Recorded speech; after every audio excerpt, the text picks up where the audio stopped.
At first, there were three, but now only one appears to be on course to be Malaysia's next PM.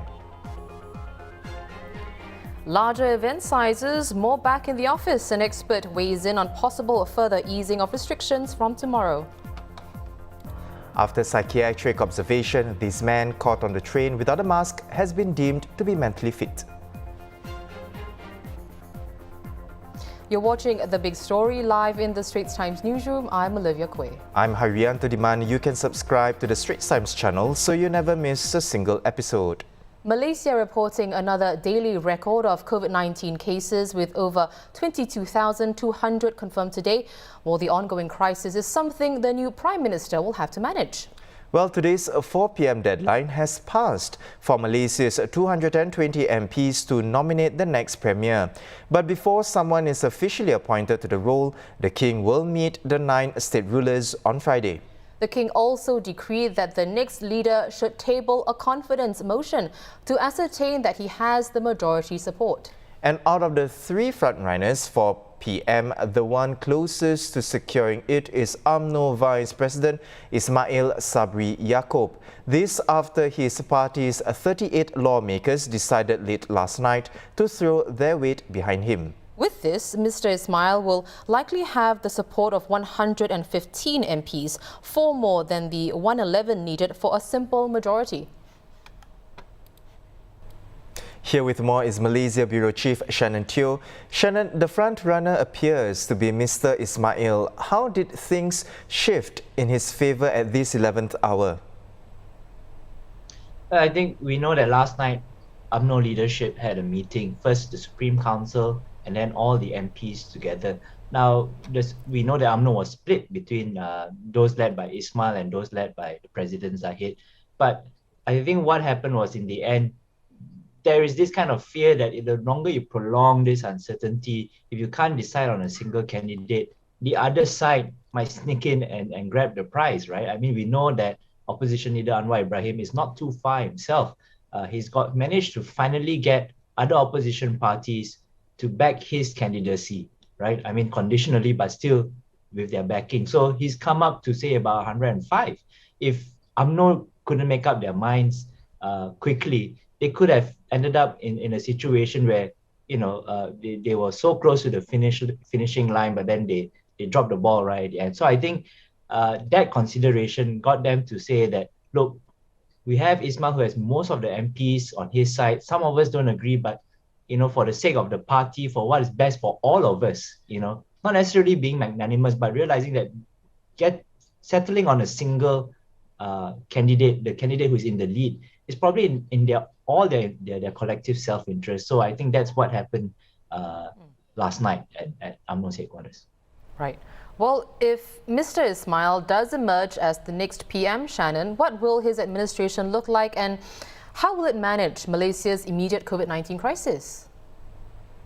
Well, for now, we know that all the MPs that are going to be in his coalition, I mean, who we believe are going to be in the coalition, will be the same as the MPs that were in Muhyiddin's government. So the makeup is going to be similar, not as necessarily an exact mirror. Different ministers could be appointed.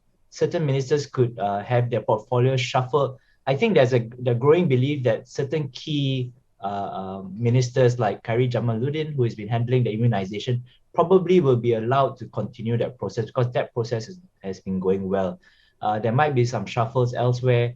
The main issue about who becomes the new Deputy Prime Minister, since Ismail is vacating his old post, that has to be duped out. It looks like it will come from Bersatu. It might be one of the senior figures in Bersatu, which is Muhyiddin's party.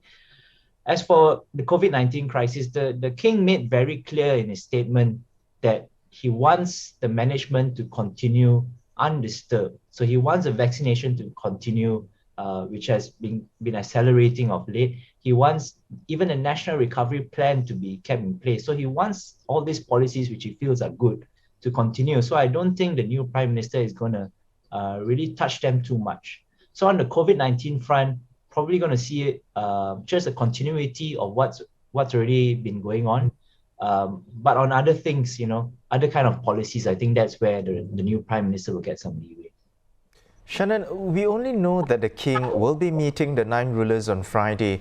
So between now and then, what can we expect? And when's the earliest a formal announcement will be made on Malaysia's 9th PM?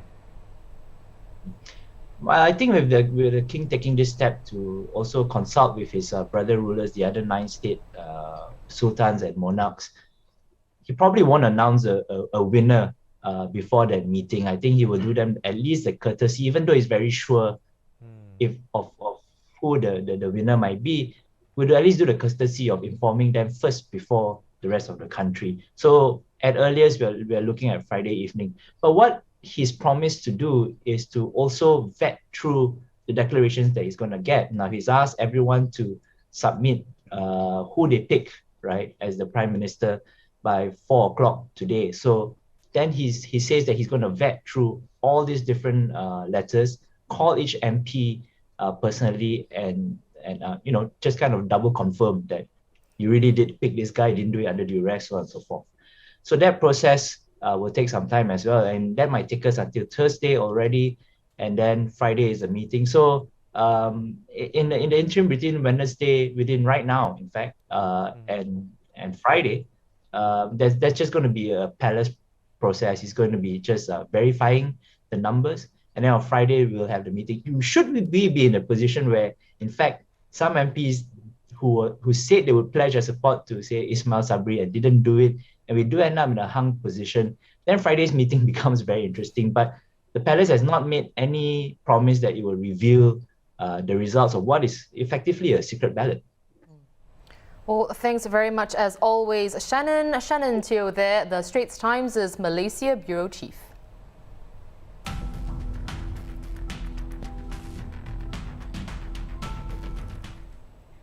People are offering to buy Sinovac vaccine appointment slots on Carousel, prompted by news that the government's stock of the 200,000 doses is running low. A check by the Straits Times today showed 4 bidders offering between $50 and $80 to buy the slots. These were posted from last Thursday. Now, it's unclear if any transaction has taken place, and ST has reached out to the authorities on the legality of such deals. As at August 16th, 76% of Singapore's population have completed the full vaccination regimen. Now, as you can see by the light grey line, 88% of seniors 60 to 69 years old and 81% of those 70 and up, indicated by the dark grey line, are fully vaccinated. And as at last night, there are 36 COVID-19 patients who are seriously ill, with 6 in ICU. All 6 are unvaccinated.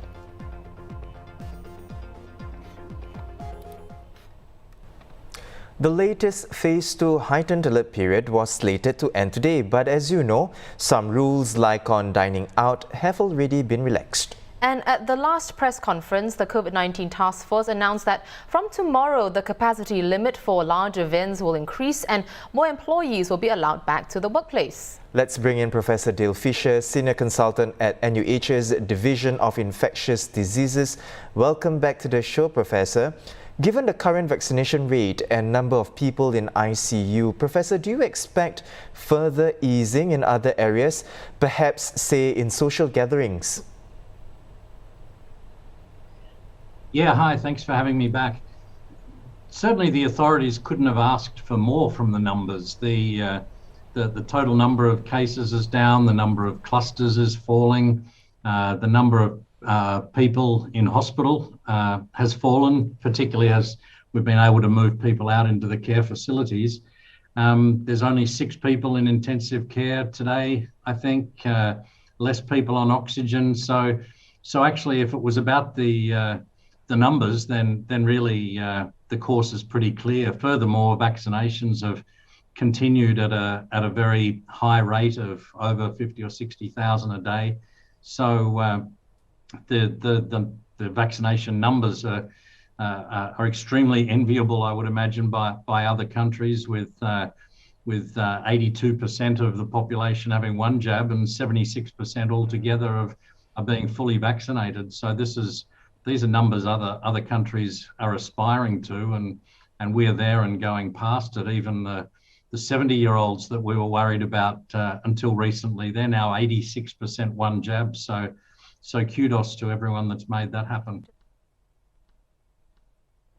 Well, Prof, at the same MTF press conference about 2 weeks ago, Health Minister Ong Ye Kung said that by early September, 80% of Singapore's population is expected to be completely vaccinated, and that's when travel will resume. And Trade and Industry Minister Gan Kim Yong told Bloomberg this week that Singapore plans to set up pilots next month to allow vaccinated business travellers from some countries to enter. So, Prof, let's bring you back in. As Singapore shifts away from a zero-case strategy and transitioning to living with endemic COVID-19, how would this stance affect border control policies with other countries which, are still emphasizing the zero-case strategy? So firstly, I would argue that Singapore's actually ever had a zero-case strategy. Certainly, we've had many 0 days and we've wanted the numbers as low as possible. But there hasn't been the same panic when we've had cases and clusters over the last year and a half, at least when the numbers were low, because as you've seen in fact, as you saw in New Zealand yesterday, right, the one case caused a huge lockdown and mass testing, and we see these happen in Australia and China as well. So we've never had that kind of strategy. Our strategy has been more of keep the numbers low, keep the restrictions kind of even with the mask wearing and the numbers of people that can gather, and that's been the strategy here. Going forward, though, it's most important to remove the restrictions which have the greatest impact in terms of society and the economy. So society is about people getting together for important gatherings, whether it's birthdays or weddings and things like this, religious, cultural events. These are important socially, and obviously economically, businesses being allowed to open, and particularly travel needs to get going, and business travel as well. So these would be the restrictions I would expect to gradually ease. I think Singapore has a very nice graduated approach to opening. It'll be one step at a time, have a look around, make sure everything's going okay, take another step. So back to the question, I do expect the travel restrictions to start easing. Those countries that are zero tolerance of cases, though, they won't actually want us. If they've still got a zero case tolerance, then we will still have to go do quarantine going there, because we're going to have transmission and we're going to see our numbers go up. But because we're so well vaccinated, it's going to be of a mild disease. So we'll be more likely to open up to countries, and open up, I mean, no quarantine at either end. We're more likely to open up to countries that actually have disease than countries that don't want any disease, because they'll want us to quarantine going in. Right. Well, thank you so much for coming on the show, Professor. We've been speaking with Professor Dale Fisher, a Senior Infectious Diseases Consultant at NUH. Now, this just in, today's COVID-19 case numbers: 49 new locally transmitted cases were confirmed today, including 19 currently unlinked. Among the cases is one senior above 70 years old who's unvaccinated and is at risk of serious illness. 4 imported cases were also reported today, and more details will be released later tonight. Now, overseas, New South Wales recorded its highest daily figure to date at 633 cases, with Sydney accounting for 545 of them. Authorities warned Sydney residents to brace for more deaths, and that the Delta variant outbreak in the city has not yet peaked. Deserted streets in Wellington as New Zealand enters a lockdown for the first time in 6 months. Meanwhile, Prime Minister Jacinda Ardern confirmed that Auckland's new case reported yesterday is the Delta variant, and there are now 7 confirmed in total, all linked to the original case. Modelling those suggests case numbers could rise to 50 to 100.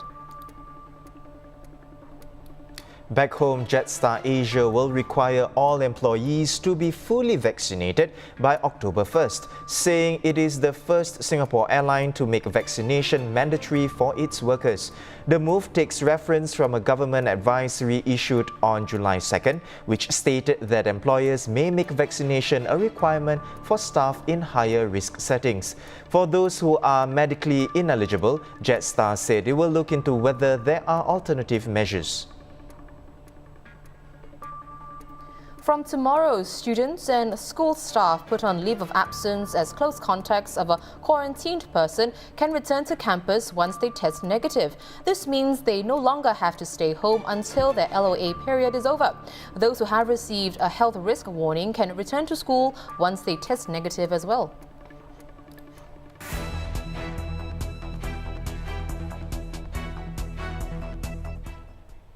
In a statement today on the developments in Afghanistan, Singapore's Foreign Affairs Ministry is urging all relevant parties to protect the safety and security of all civilians, as well as facilitate the departure of foreign nationals who wish to leave. Singaporeans are also strongly advised against travelling to or remaining in Afghanistan. Meanwhile, in its first official news conference since seizing the capital, the Taliban says it wanted peaceful relations with other countries and would respect the rights of women within the framework of Islamic law.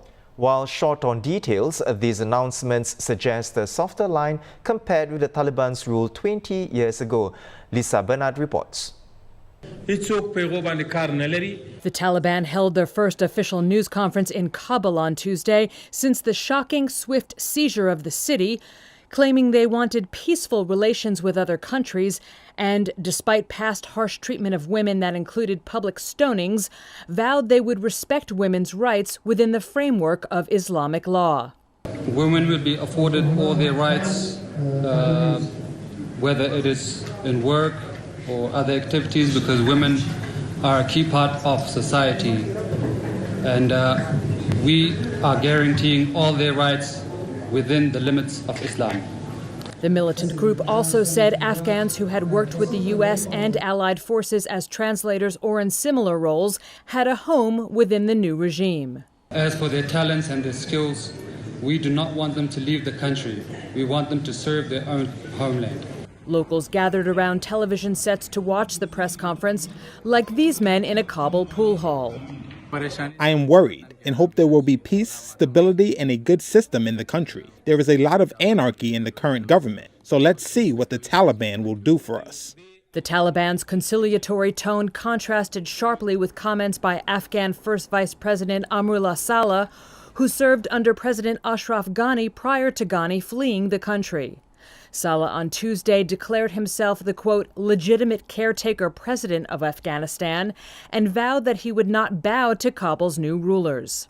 The Taliban news conference came as U.S. and Western allies rushed to evacuate diplomats and civilians from Afghanistan, one day after chaotic scenes at the Kabul airport of desperate Afghans trying to flee. The Taliban in their press conference said families trying to leave the country should return home and that nothing would happen to them. Some Kabul residents on Tuesday cautiously ventured back to work.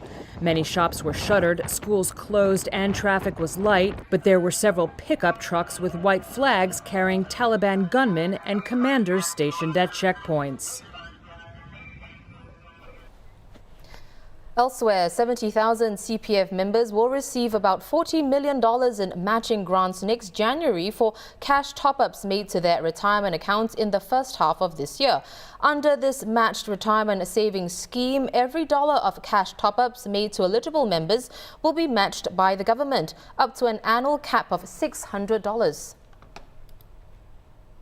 Following psychiatric observation at the Institute of Mental Health, Benjamin Glynn, who was caught maskless on an MRT train in May, has been deemed to have no diagnosable mental disorders and is fit to plea. The court also heard today that Glynn resisted arrest 2 days after the train incident and told one of the arresting officers that, quote, the COVID-19 vaccine was bad for human health.